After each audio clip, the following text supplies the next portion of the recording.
Hiya guys, welcome to video number 5, Optimal Nutrition for Diabetics Part 2, and today we're going to cover the ketogenic diet.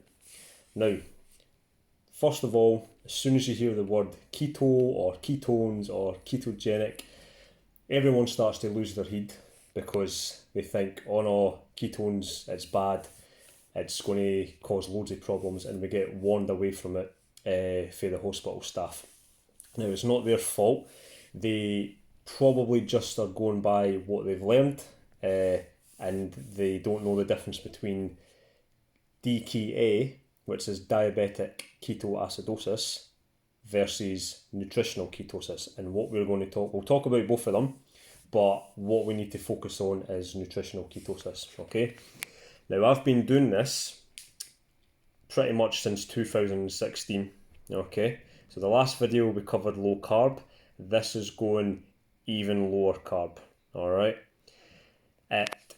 Basically, I have had the best control ever in my life, even from going from a low carb approach to a ketogenic approach. You cannot compare. And one of the biggest benefits is, aside from the blood sugar control, is the other health benefits that come along with it. But we'll go into that later, okay? So, when you lower your carbs low enough, for a non-diabetic for anyone under 50 grams of carbs daily, your body will start to produce ketones, okay? Now, that's all very well, but what we really want to do is be under about 30 grams, preferably under 20 grams, because then we're going to be really deep into a ketogenic state eventually, okay? After you've had some time to adapt to it. So again, usual approach, like I said in the last video, you have to monitor your blood sugars like there's no tomorrow, and you have to switch up your insulin rates if you're type 1, and just watch your dosage with the metformin or whatever if you're type 2. So you're basically going to run the risk of going lower if you're not paying attention to this, alright? So you really need to be switched on. But the benefits are absolutely brilliant with it. So when your body starts producing ketones, this is because it's breaking down fat, because it's realising that you're not getting enough carbohydrates or sugar for energy. Okay, so it switches over to breaking down your fat cells, or the dietary fat that you eat, for energy. And doing so, you create ketones. Now, these ketones are used for energy, and in the beginning you start to maybe feel a little bit like you get those sugar cravings because you're no longer running on it. But that's just the first speed bump. As soon as you're over that, everything starts to pick up and get a lot better, okay?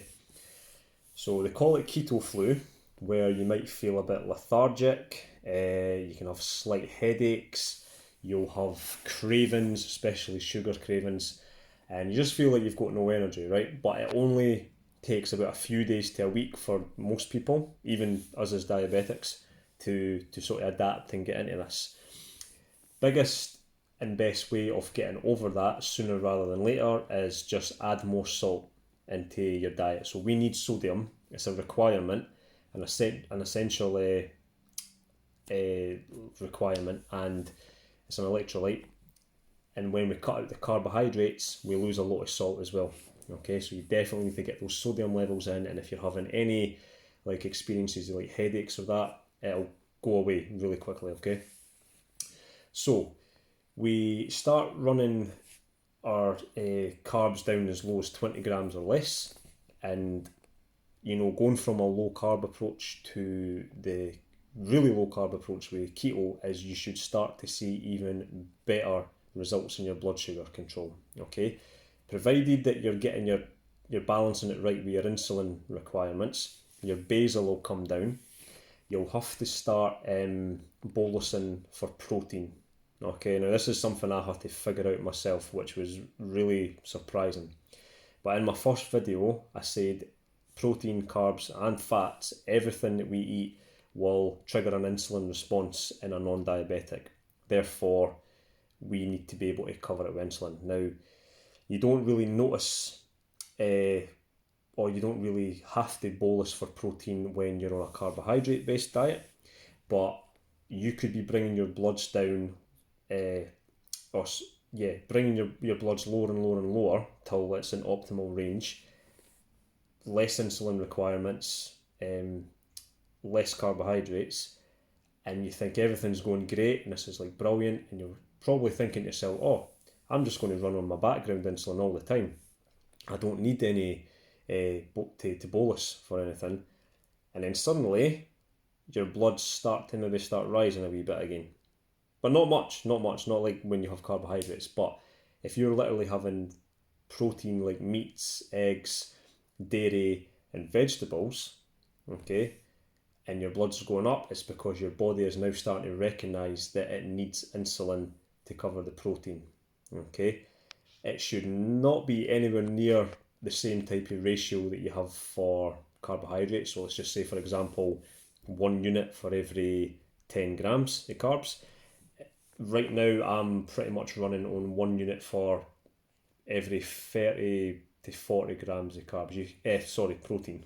You need to really play about with this and get it right. But your bloods are going to be a lot better controlled. Okay. Now, if you're type 2 diabetic, you'll probably find going even lower and lower and lower that your metformin, or the drug that you're taking to keep your insulin sensitivity up, you'll probably need less and less of it. Okay, I've worked with type 2 diabetics that have been on the dose they've been on. After a few months, they've had to half that dose, and then a few months later, provided that they kept it up and they stayed consistent with it, they have completely removed metformin or any other drug from their daily intake, and they're pretty much classified as no longer being type 2 diabetic, so they have totally reversed it. Okay, now if you are type 2 diabetic and you take this approach and you lower your drug intake and your bloods stable out, and your physician or your doctor removes you from it, from the drugs, you will need to keep this up. Don't think that you can go back to having carbohydrates and everything will be sweet as a nut. Like, you cannot metabolize carbohydrates properly, so therefore, whatever it's taken for you to get off the drugs for your type 2 diabetes, like with a low carb ketogenic nutrition approach, you need to keep that going. Okay. Now, this is nutritional ketosis. Okay. A lot of benefits come with it. So aside from the diabetes, you have improved sleep. Your mood is a lot better. You're less tired. If you have any like brain fog or anything like that, that sort of starts to lift. It's just an overall, all-round great way of eating and living. It's not a diet. If you adapt to this, you will want to keep it going all the time. You're never hungry anymore, which is great, because with all the other benefits aside, one of the biggest bonuses is fat loss. Okay, fat loss is just strips away from you when this happens, when you go on this. So they're like the main benefits that you get with it. Okay, a lot of people have said to me how they've had like maybe joint pain, or like certain pains in the body which have just subsided, which through the research I've done, any inflammation that you have in the body, whatever area it is, whatever it's been caused by, it more or less can pretty much all relate back to the foods that you're eating, and those foods are pretty much carbohydrates, i.e. sugar, that cause it. You remove that for your diet, and your body just starts to heal from the inside out. It's honestly amazing in the process and how it works. So, nutritional ketosis on a sort of more scientific level, with the levels of ketosis, your body will start to enter nutritional ketosis at about 0.5 millimole. Okay, now if you have a blood testing kit where you can test for ketones, you would just use that for it. Okay, that's the best and most accurate way to do it, but you can also urinate on the little sticks, but they're only relevant in the beginning just to highlight if they're like getting a colour on the stick that you're going into ketosis, and then you need to get rid of the sticks after that because they're pretty much just pointless. Okay, so you want to focus on the blood ketones. Nutritional ketosis, optimal ranges is about 1 to 3 millimole. Okay, the deeper in ketosis you are, it doesn't mean you're going to burn any more body fat. It just means that that's like you're just in a deeper state. Okay. Now, diabetic ketoacidosis, for me, I would say is about 10 millimole of ketones or higher. NHS will probably say it's lower than that, and if they see ketones in the blood at all, they'll probably flip their lid and want to get them out of your system. The highest I have ever been recorded is 3.3. Totally fine, because I had enough insulin on board and my bloods were good. So I call it the DKA triangle. Alright, so if you have high bloods, a lack of or no insulin, and a high level, we're talking quite a high, like 10 plus millimoles of ketones, that's you pretty much in DKA, and that's when you're in trouble. And you know, you may be watching this and thinking, oh yeah, I've been in DKA and I've been in A&E and I've had to get it sorted from the guys in there in the hospitals, right? I have never been in DKA, but I am always in ketosis. I always have ketones in my blood. I'm full of energy all the time.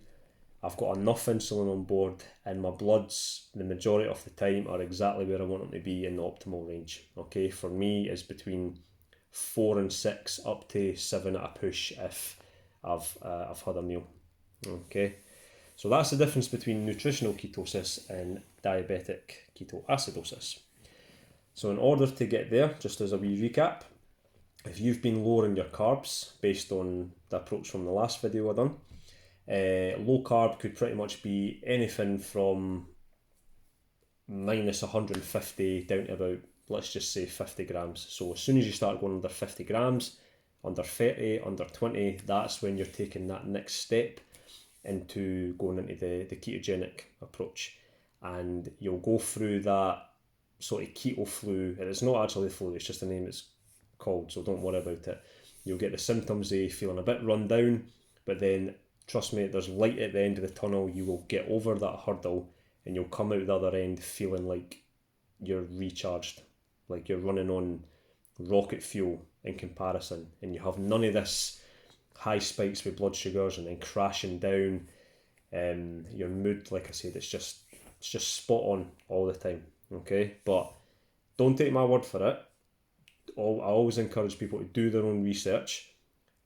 Just be mindful of where you're getting the research from, because there's a lot of organisations out there or channels or websites that want to bash this way of eating because it totally conflicts with the standard food pyramid of having 60% of your calories plus from carbs. Okay, so just be mindful where you get it from. You can always ask me for any advice as well, and with every video I put out that's on this topic, I'll try and give more and more information on it.